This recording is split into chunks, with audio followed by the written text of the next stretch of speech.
Hey kiddos, enjoy my cooking? An old friend of mine taught me how to cook a decent meal a long while ago. That half-orc knew how to make a mean fish fillet. You kids want to hear a story. Who told you about my past? Was it my sister or her husband? She's always been such a gossip. Alright, sit down then, my nieces and nephews. I'll tell you a story. What do you guys already know? Not much, huh?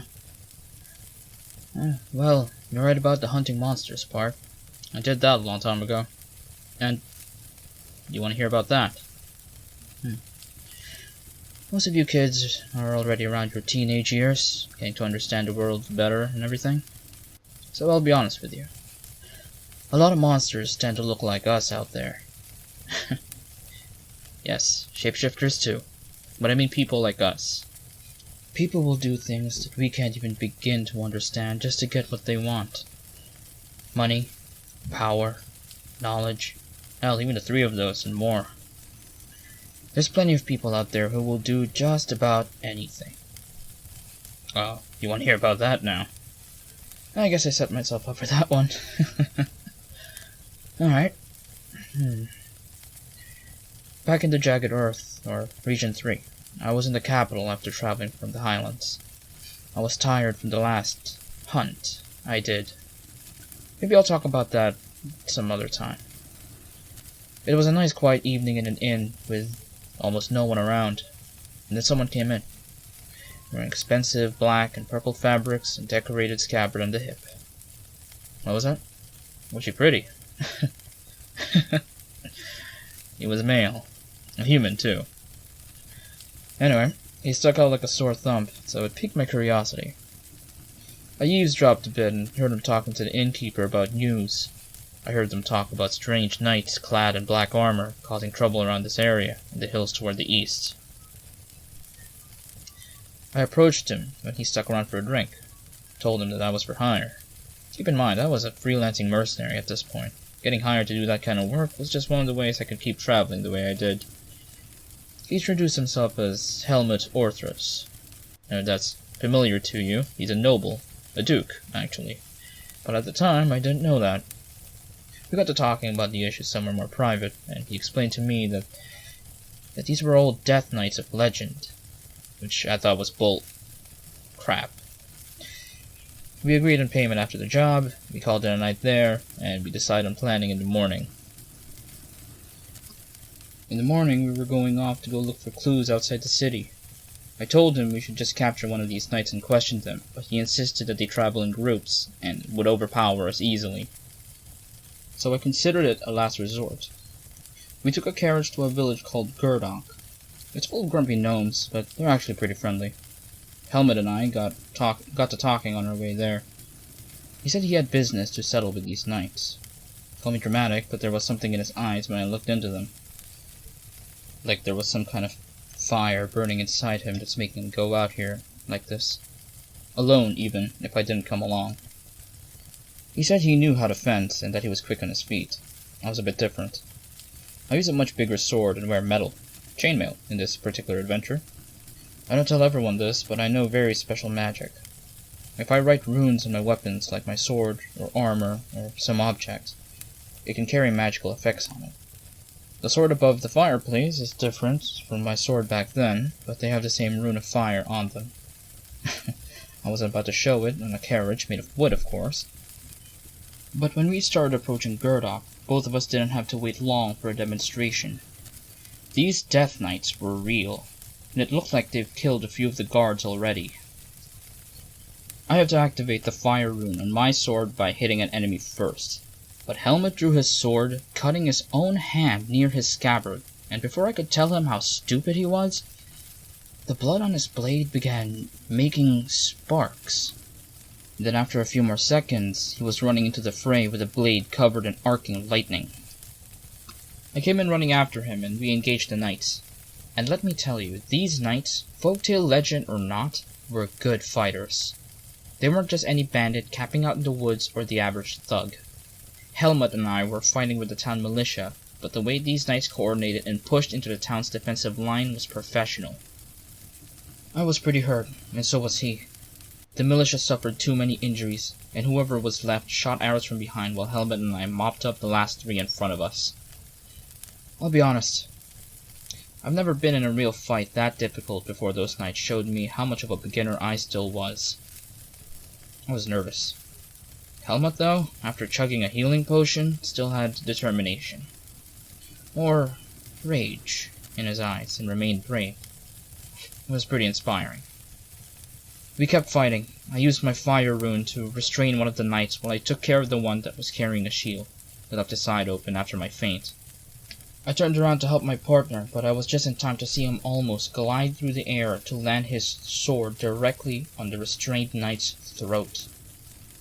He said he was only a little good earlier, but what I saw was a master's lunge. Big clunky armor is nothing against a good mace or precise targeting. We patted each other's back for a job well done, and almost passed out from our injuries. I had more than good few gashes on me, and Helmut almost had his arm cut off from a deep wound on his shoulder. How he kept holding on to his sword with that kind of wound is beyond me. We got patched up by the healer in the village's chapel, and while we were resting, of course I had to ask about that power of his. He told me he was just as curious with mine too. I told him about the runes I found in a cave when I was younger, and he told me about some kind of ritual he underwent.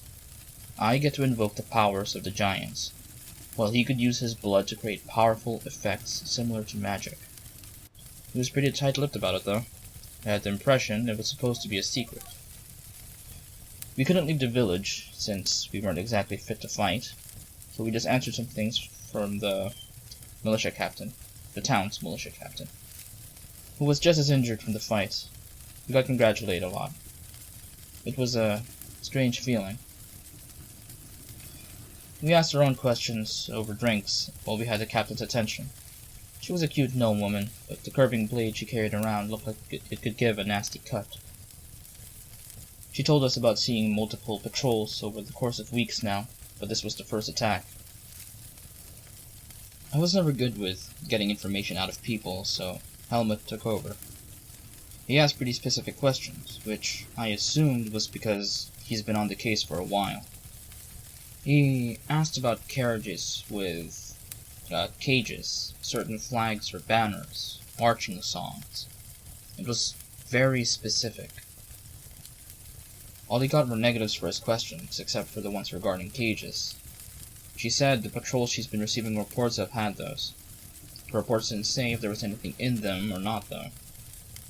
Helmut looked pretty dissatisfied after hearing that, but then he kept on asking questions. By the end of it, we had our next destination, back to the capital, and then taking the other exit toward the area they called the Bestial Crags. It's those hills close to, leading up to the highlands. That's a path I took on my way here, too. You can disagree, but I think getting into a fight with someone, either as a friend or foe, is a pretty good bonding experience. We knew that we had each other's backs after that fight. We got to talking about what he knew about these Death Knights. I was never good with fairy tales, but there's one like he gave me a history lesson. Back in the Great War, when the gods and goddesses helped us fight the Mardos, parts of the nobility created a knighthood loyal to the Mardos and its corrupted king. Those knights were called the Schattenritter, and those knights were who we were fighting. Don't ask how they were still alive, because I never found out myself. We talked it over tea in the quiet of the chapel. But then some folks came in, one with heavy footsteps, and the other one with a cane. They were talking with one of the priests there. One was a woman with a metal staff with a big crystal on top of it, and the other was a dwarf with a glaive on his back. The lady was already looking at us when we turned around, like she was barely listening to the priest. Like I expected, she came talking to us next. Told us she overheard the name Schattenritter. She and her dwarf friend took a seat with us, and we got to talking. Helmut spilled what he knew, but it seemed like the woman knew as much, or more. The dwarf didn't talk much, but every time he did, it was about his knight's strengths and weaknesses. He looked like the brute type, but he was smarter than he looked. They also told us about the number of knights they've already fought. According to her, she was only a trainee when it came to magic, and the dwarf only really fought monsters back where he's from. But that was hard to believe after telling us they've taken down 3 patrols trying to get to this village on foot. So, you already know what happens next. We agreed on traveling to the Bestial Crags together the day after. We took the time to get to know each other a little better. The woman was Zofia. She called herself a classic witch in the woods, but she looked a little too pretty to be that. The dwarf was Asger, tough and hardy from his harsh lifestyle up in the more arctic and mountainous regions of the world. Oh, and of course, from being a dwarf. We all met up in the tavern in the morning. Helmut laid out our battle strategy while we ate breakfast. Helmut breaks the stereotypes of all nobles being spoiled, pretentious brats. He was genuine, and he cared for others, and he didn't even need to tell us that. Maybe other nobles could learn from it. No, I'm not calling out your father. Shush. Anyway, we thought of traveling by carriage, but Zofia and Asger already had horses, so I just made things easier and summoned my own horse. I know a little bit of magic, like the one that allows me to create a magic horse to ride. After Zofia asked me to look at my ritual notes for my magic, I set off. It wasn't very exciting, but these people were pretty friendly. Asger was friendly, but he didn't talk much. A few days later, we arrived at the Bestial Crags. We got into a scrap right away as soon as we entered. The knights were back with some spellcasters of their own. They caught us with our guard down, but we got into combat position. I didn't say we weren't listening during breakfast. I was engaging 2 knights while Helmut intercepted the mage. I have a bad case of tunnel vision when I fight, so when one of the knights burst into black fire on one side, I was already too busy with the other to even question it. When I was done with the knight, I turned around to see the fight was already over. The knight closest to Asger got decapitated. Zofia killed 2 from what I assumed to be a fireball, telling from the scorch marks on the ground and the body is still on fire. I'll be honest, I'm glad these people weren't my enemies. Asger's horse was pretty well trained. It knew how to stay out of range, but be close enough for an escape. Mine could just be summoned again. We went to the nearest town and rested there. It was called Komtadir, if I'm saying that correctly. It's a dwarven name. And it's full of dwarves. And a guild dedicated to fishing. It's next to a lake, so I guess that's why. I remember sparring Asger and Helmut here, while Zofia borrowed my ritual book. We got to know each other a little better because of that, I think. Your Uncle Ein used to think with his muscles instead of his brain sometimes. Don't be me. We relaxed here for a while until we had to start moving again. We stocked up on supplies first, of course. We didn't fight any more of those knights heading to where Zofia was leading us. She apparently knew where they were converging. Now, I said we didn't fight any knights on our way there, but the closer we came to our destination, they just watched us. And I do mean they stood on the wayside, sometimes in the tall grass, and they would just stand there like living statues. It was strange, and Helmut had some kind of hate in his eyes as we kept going. We saw where they were converging. We saw a large stronghold. It looked old, but not crumbling. We hopped down from our horses the closer we got. The knights created some kind of defensive line with their weapons at the ready. Well, you know what happens now. It seems like our plan was just to bust in the old-fashioned way. Asger and I took on the knights, while their line broke on one side after Zofia created some kind of sphere of fire that made the knights scatter. They had double the numbers, but we managed to hold our own while Helmut took care of the spellcasters. He fights fast, and the magic lightning on his blade made him a dangerous foe. I don't know how she did it, but a purple fireball exploded right in front of me. But it was like the fire went around me and Asger, but hit just about everything else. That made quick work of the knights we already injured, but we still had some fighting to do. The trick with fighting knights that were wearing plate armor was just you either needed something blunt or you need to stick your blade in between the plates.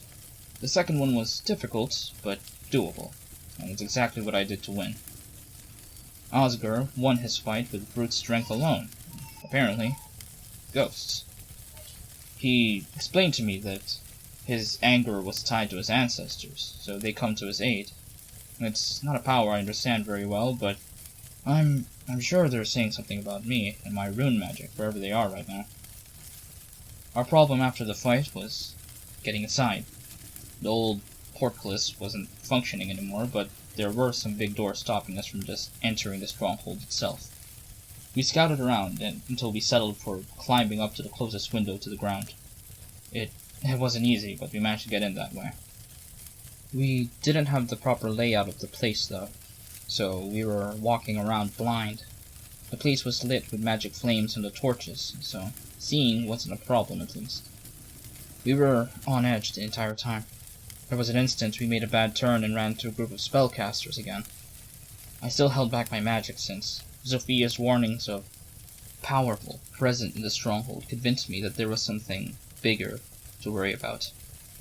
I was still new to fighting against magic users, so a spell called Armor of Agathis gave me a scar right here on my neck. The spell reacts to damage and hurts whoever hits it. They had used a potion to get me to a healthier state, and Zofia was kind enough to patch up that wound physically. Besides bumping into those spellcasters, we mostly just kept getting turned around until we found our bearing. I was sure that the 3 people I was with was feeling something I wasn't because of the way they looked, but when we started getting closer to what we assumed to be our culprit, Helmut started speaking as if he knew he was gonna die there.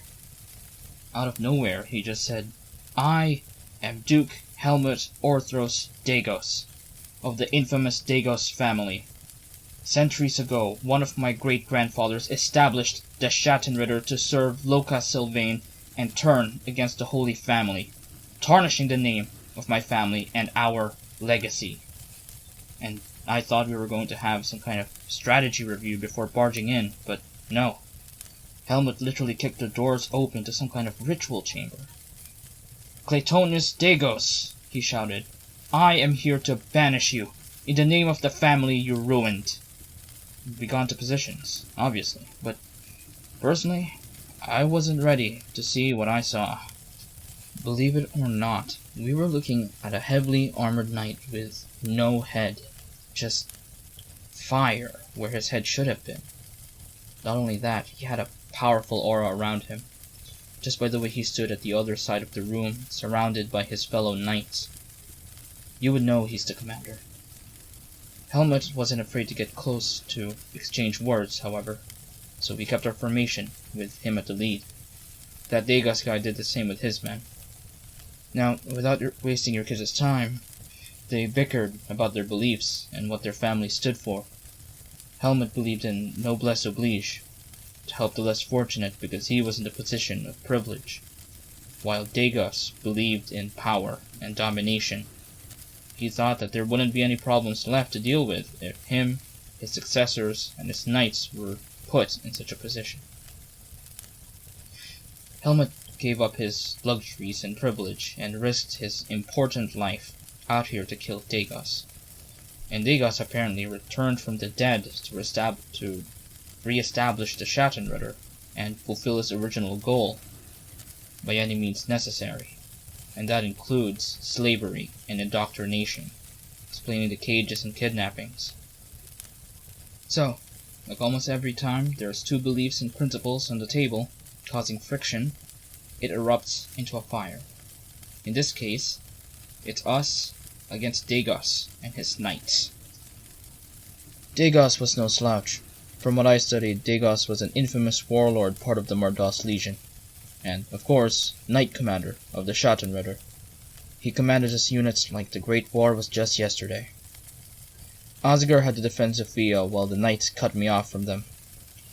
And it was the beginning of the fight. I was already starting to get mobbed.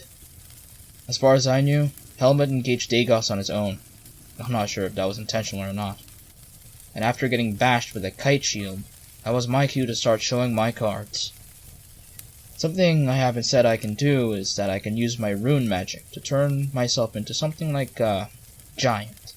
I become 15 feet tall and much stronger than usual, just for a minute, and that includes my gear.